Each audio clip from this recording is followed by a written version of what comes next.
¿Qué tal? Un gusto acompañarlos en otro capítulo más de esta capacitación. Estábamos hablando de ya casos de recetas, de cómo pueden venir y pues cómo las vamos a analizar para ver eh, lo que tenemos que prever en su preparación. Aquí tenemos otra receta en la cual está bien requisitada. Hay muchos datos del paciente, incluso viene el diagnóstico, y viene una fórmula que dice calamina 5 gramos, bentonita 5 gramos, glicerina 20 mililitros, agua segunda de cal, cantidad bastante para 100 mililitros. Signarse loción y se aplica mañana y noche. Viene la firma del médico. Ahora, este paciente nos presenta esta petición, pero no tenemos bentonita. Entonces, tenemos que analizar la composición y proponer un cambio de ingrediente si consideramos a la bentonita parte esencial de la preparación. Lo que va a salir aquí como resultado, eh, farmacotécnicamente hablando, es una suspensión. La calamina es un polvo insoluble. El diluyente va a ser agua segunda de cal. Entonces, eh, hay que entender cuál es el papel de la bentonita. Aunque dice el médico que lo signemos como loción, más bien eso es la clasificación de acuerdo al modo de uso, no tanto la clasificación farmacotécnica. Continuemos con la siguiente diapositiva, no sin antes mencionar que, bueno, aquí hicimos un cambio, cambiamos la bentonita por carboximetilcelulosa, pero lo hablamos previamente con el médico. Se habló por teléfono, se le comentó el detalle, posterior a toda la investigación que se hizo, y él aceptó que hiciéramos este cambio. Y como pueden ver en la diapositiva, lo dejamos asentado en la receta, junto con los datos del químico farmacéutico a cargo y la fecha de cuando se hizo ese acuerdo. Es una redacción muy sencilla en la que dice que se comunicó con el médico y se convino sustituir la bentonita por carboximetilcelulosa al tanto por ciento. Y listo. Ok. ¿Por qué, ¿Por qué decidimos eso?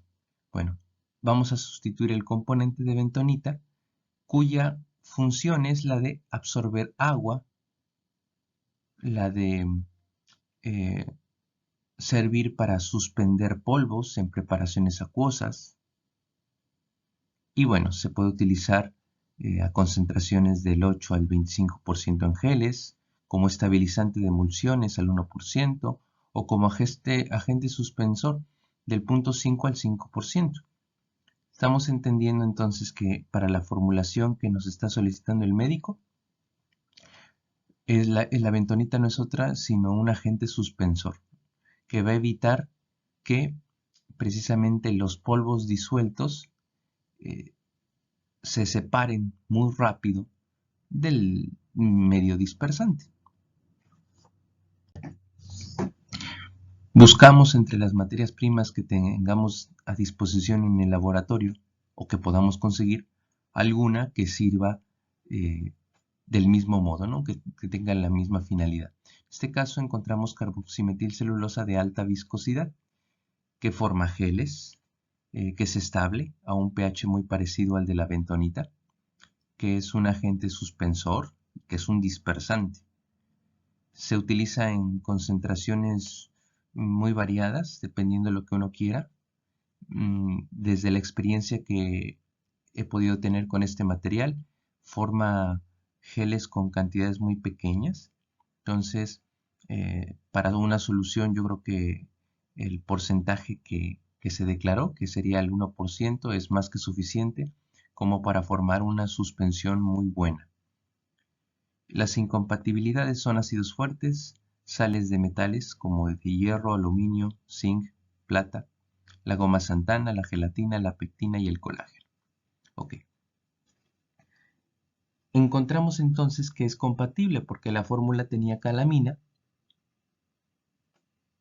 que contiene glicerina y agua segunda de cal. Entonces, al 1% tiene efecto suspensor, dispersante, Entonces nos sirve muy bien. Por eso es que elegimos sustituir la bentonita con la carboximetilcelulosa.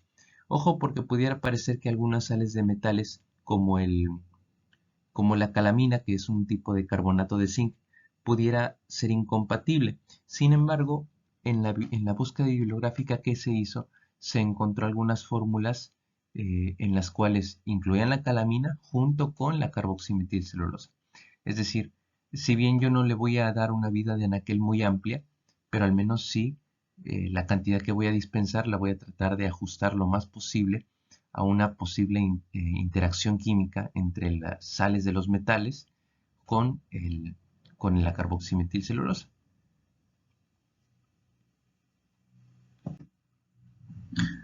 Aquí viene un caso muy difícil en el sentido de que nos involucra más.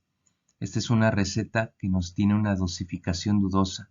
Es una receta que, como pueden ver, nos da muy pocos datos, ¿sí? Es más, la parte de la fórmula está escrita al reverso, cosa muy rara, pero corroboramos el tipo de letra y es la misma.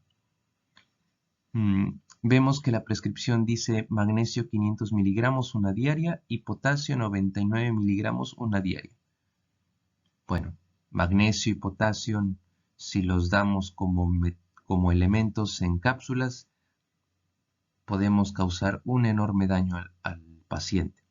Sobre todo el potasio. Recuerden que el potasio es un metal muy reactivo, tanto como el sodio.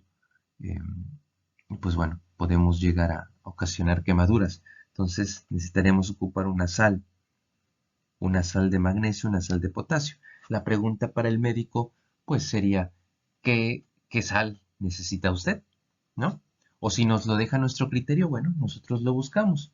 Pero ese no es el principal problema. El principal problema es la dosificación.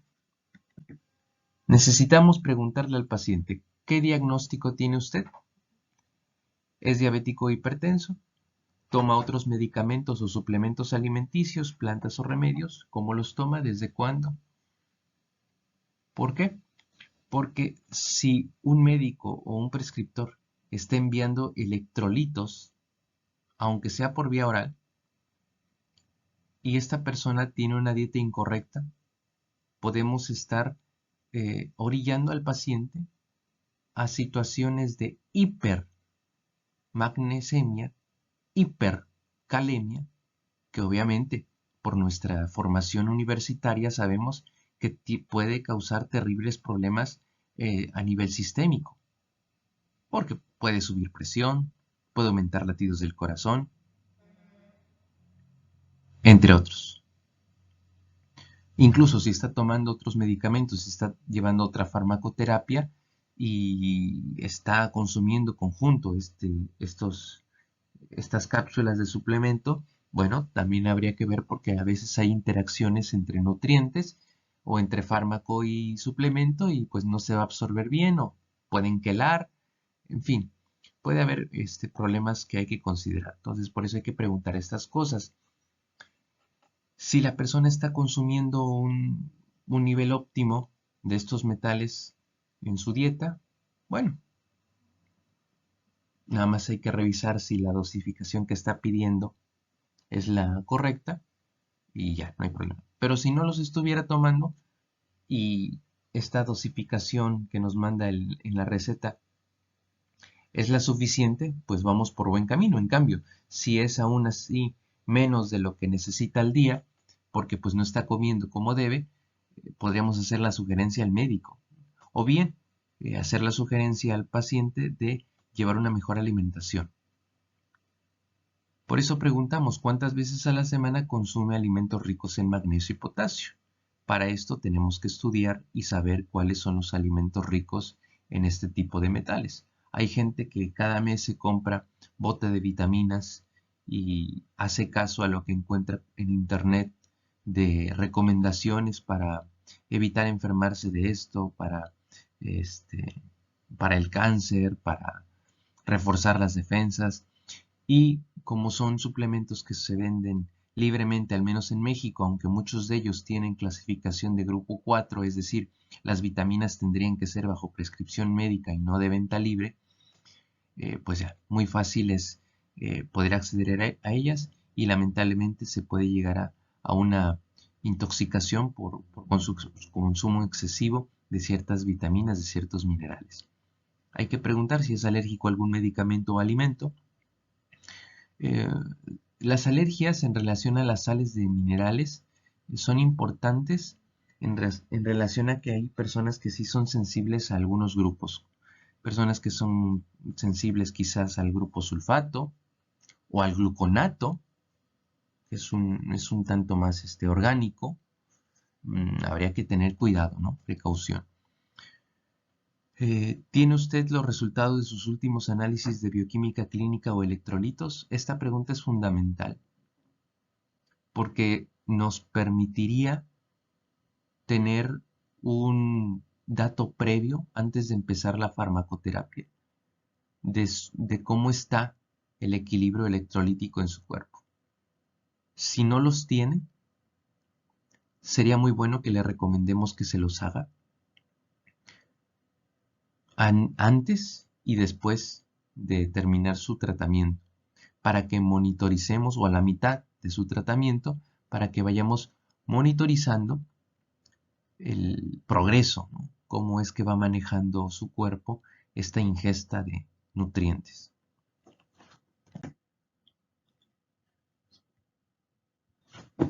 Continuamos con la investigación. Para esto hay que recurrir a fuentes bibliográficas donde nos hablan de cuál es la dosis diaria recomendada de cada mineral, de cada material.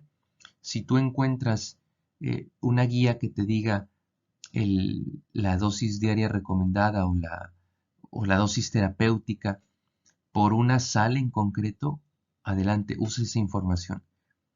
Pero si no encuentras una especificación de que la cantidad recomendada al día te lo están diciendo en miligramos equivalentes a una sal o en miligramos equivalentes al mineral puro, mejor cambia de fuente, porque es un dato de vital importancia.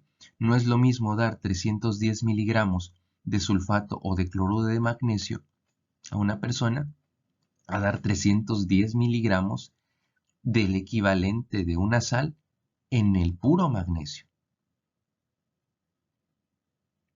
Es un cálculo diferente. Entonces hay que ver bien en la información sanitaria que tú estás investigando a qué se refiere. Se refiere a que la dosis diaria es de miligramos de magnesio, o sea, de su equivalente en magnesio, o de miligramos de la sal de magnesio. En este caso, la investigación nos llevó a que para la persona que es mujer mayor de 31 años, debería suplementarse con 310 miligramos al día de, de una sal de magnesio. Ahorita no recuerdo cuál sal fue la que elegimos. Me parece que elegimos sulfato.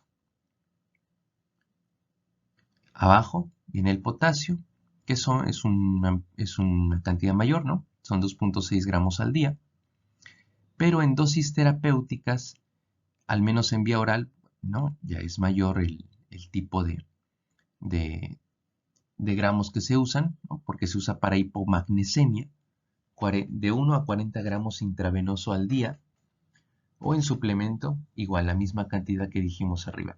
Y en potasio, la hipocalemia se corrige eh, con 40 o 100 miliequivalentes al día, vía oral, máximo 200 miliequivalentes al día. Y para prevenir la hipocalemia, 20 miliequivalentes al día por vía oral. Ojo, hay que hacer cálculos farmacéuticos para saber cuántos gramos de la sal que tú vas a ocupar equivalen a tantos miliequivalentes. Para eso nos prepararon en nuestra formación universitaria, en la química analítica, para hacer este tipo de cálculos. Por efectos de tiempo no lo vamos a ver en este curso, pero sepan ustedes que tenemos que hacer siempre ese cálculo. ¿Cuántos miliequivalentes de un mineral contiene tantos gramos de una sal? Para eso, recuerden, hay que considerar el peso atómico y qué tanta agua tiene la sal que vas a ocupar. Si vas a ocupar sulfato de magnesio heptahidratado, en el cálculo que tú vayas a hacer, necesitas considerar el peso del agua para que tú sepas entonces cuántos mil equivalentes vas a dar. ¿Qué precauciones hay que tener? Que haya insuficiencia renal, que haya enfermedad del corazón, que haya osteoporosis, que haya enfermedad del hígado.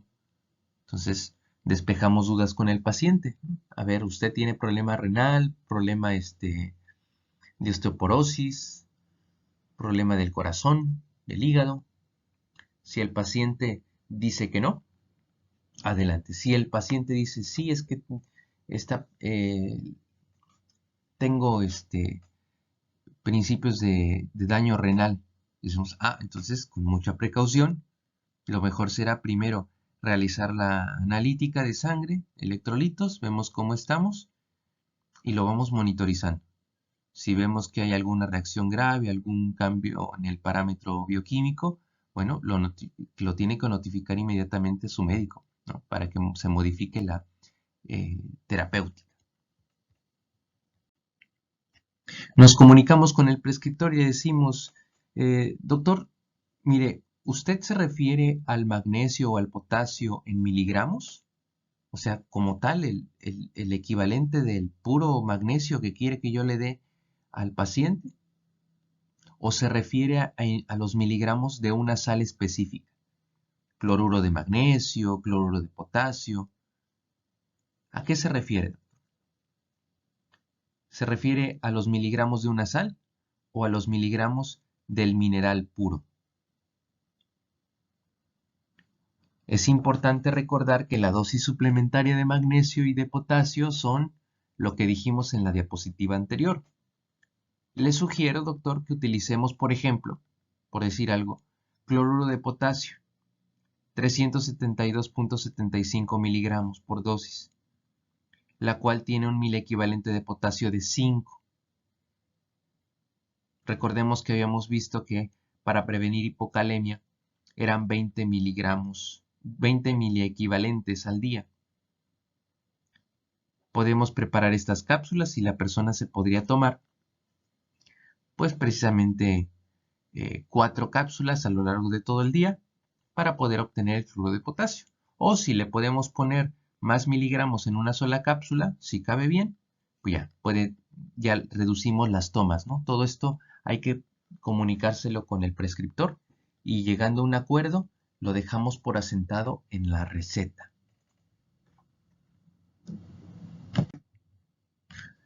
Este es otro punto que ustedes se van a encontrar, que es cuando necesitamos saber cuánto vamos a surtir de un producto. Esta es una receta debidamente requisitada, donde nos señala el diagnóstico, otomicosis, y donde nos piden alcohol boricado al 3% y piden que se aplique 3 gotas al día durante 15 días. Entonces hacemos cálculos sencillos. Por ejemplo, sabemos que 3 gotas al día por 15 días dan 45 gotas. Aproximadamente, ojo, aproximadamente 20 gotas son 1 mililitro. Dividimos para saber esas 45 gotas que necesita a cuántos mililitros equivalen. Y pues equivale a 2.25 mililitros. Suponiendo que es en ambos oídos, debería ser 4.5 mililitros en total. Podríamos dispensar 5 mililitros o incluso hasta 10, que serían suficientes por si se le llegara a regar algo a esta persona, accidentalmente, obviamente. ¿Por qué no hacemos 100 mililitros para dispensar esta receta? Porque no es lo que necesita la duración del tratamiento. El tratamiento es específico. Esta es la maravilla de la receta magistral, que te permite entregar a tu paciente lo que necesita, reduciendo costos, reduciendo mermas y obviamente mejorando la economía. Hasta aquí vamos a dejar este capítulo y dejamos el último ejemplo para la siguiente capacitación. Excelente tarde.